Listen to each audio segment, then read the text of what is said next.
ஓலைச்சுவடியை எடுக்க முயற்சி பண்ணப்பதான் எனக்கு வாசுகியோட தரிசனம் கிடைச்சது. நீங்களும் முயற்சி பண்ணீங்கன்னா அந்த ஓலைச்சுவடியில என்ன இருக்குன்னு தெரிஞ்சுக்கிற வாய்ப்பாவது கிடைக்கும். இல்ல உங்க குலதெய்வம் சொல்றீங்களே அந்த வாசுகியை தரிசிக்கிற வாய்ப்பாவது கிடைக்கும். இது ரெண்டுல எது நடந்தாலும் அது உங்க வாழ்க்கையில கிடைக்கிற புண்ணியம் தானே தாத்தா.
ஐயோ அம்மா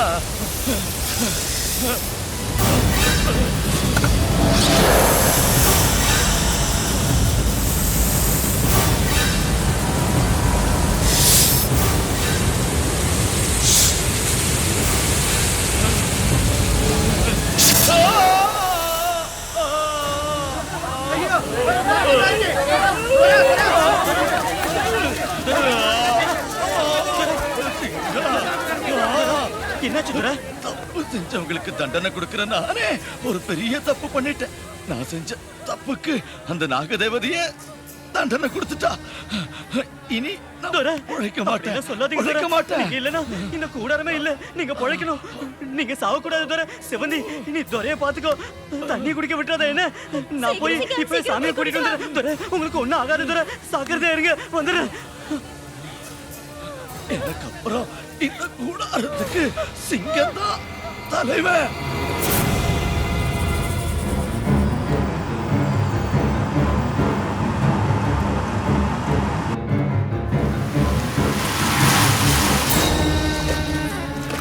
சாமி சாமி சாமி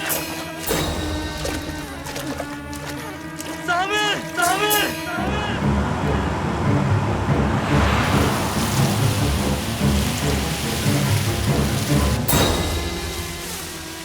சாமி சாமி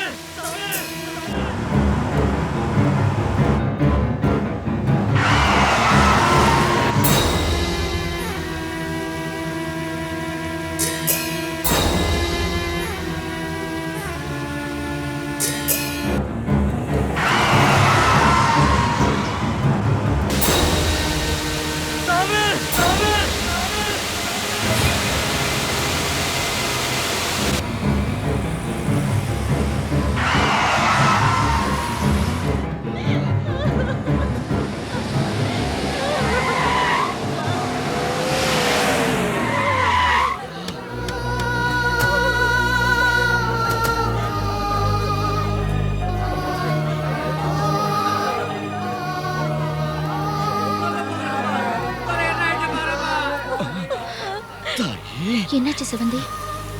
கிருஷ்ண சர்ப்பம் கடிச்சிருச்சு. குலதெய்வம் வாசுகிய பார்க்கணுங்கிற ஆசையில மேல இருந்த சுவடியை எடுத்தேன். அத பார்த்த கிருஷ்ண சர்ப்பம் கொத்துறதுக்கு என்ன துரத்துச்சு. பயத்துல நான் ஓலைச்சுவடியை போட்டுட்டேன். அப்ப கூட அது என்ன விடல. என்ன கொத்திருச்சு. பாதுகாக்க வேண்டிய இனத்துல பிறந்த நானே தப்பு பண்ணிட்டேன். அன்னைக்கு அந்த ஓலைச்சுவடி எடுத்து பார்க்க சொல்லி உங்களை நான் கட்டாயப்படுத்தினதால தான் இல்லம்மா, எனக்கு உங்க உயிருக்கே ஆபத்து வந்துருச்சு. எல்லாம் என் விதி. நீ நல்லா இருக்கணும். நல்லா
நிலைமையில தண்ணி குடிக்க கூடாது, தூங்கவும் கூடாது. மது மது சாமி, எப்படியாவது என் பொண்ணை காப்பாத்துங்க, அவளை சாமி, முழைக்க வைங்க.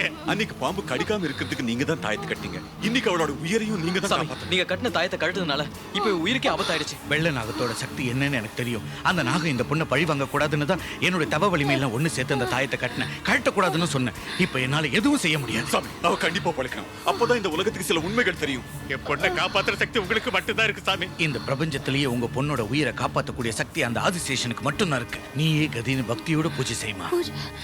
பூஜை பண்ற சக்தி கூட எனக்கு இல்ல சுவாமி. பயப்படாதம்மா. என்னால ஒரு உதவி மட்டும் செய்ய முடியும்.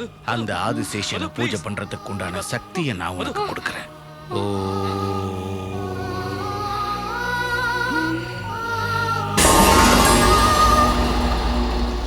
பால் ஊத்துனா பாம்பு குடிக்குதோ இல்லையோ அதுல இருக்கிற ஜீவன்லாம் செத்து போயிடும்.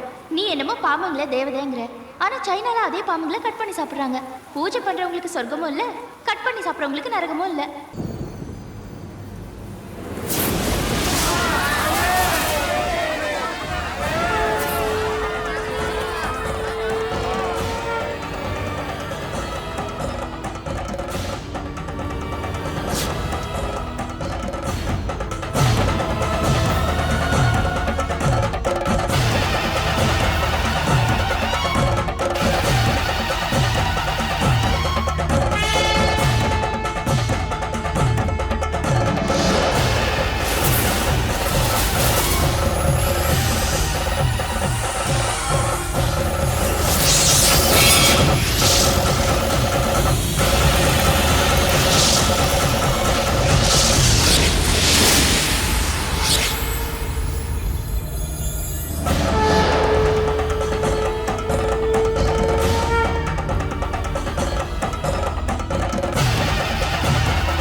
சுவாமி, பாம்பு பூமியில வளர ஒரு சாதாரண ஜந்துவா இல்ல பக்தியோட பூஜை செய்யற தெய்வமாங்கிற குழப்பத்தோட நான் காட்டுக்கு வந்தேன்.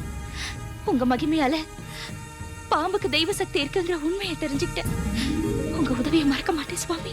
ஆதிசேஷனோட கட்டளைப்படி அந்த வெள்ள நாகம் உனக்கு மறுபிறவி கொடுத்துட்டு இப்படி தெய்வமா மாறிடுச்சு. இதை ஏத்துக்கமா. சரிங்க சுவாமி. உன் ஆயுள் முழுக்க இத பக்தியோட பூஜை பண்ணு. இத பாருமா, இந்த நாக சாஸ்திரத்தை எடுக்க எத்தனையோ பேர் முயற்சி பண்ணி அவங்க உயிரை பலி கொடுத்திருக்காங்க. அதையும் மீறி இந்த பொக்கிஷம் உனக்கு கிடைச்சிருக்கு. அது உன் அதிர்ஷ்டம். இந்த சாஸ்திரத்துல விஞ்ஞானமும் இருக்கு, மெய்ஞானமும் இருக்கு. உன் ஆராய்ச்சி நாக ஜாதியோட அழிவுக்கு பயன்படாம மனித ஜாதியோட உயர்வுக்கு பயன்படட்டும். வாங்கிக்க. ஓம் சக்தி. வாங்கிக்கமா. நல்லது நடக்கட்டும், வெற்றி உண்டாகட்டும். ஜெயிச்சிட்ட. பாம்பு இருக்கு, பகையும் இருக்கு, மந்திரமும் இருக்கு, சக்தியும் இருக்கு. ஆத்திக்கு நான் தான் அடக்கிறேன், நாத்திக்கு நான் தான் நசிக்கிறேன். பாம்பு தான் தெய்வம், தெய்வம் தான் பாம்பு.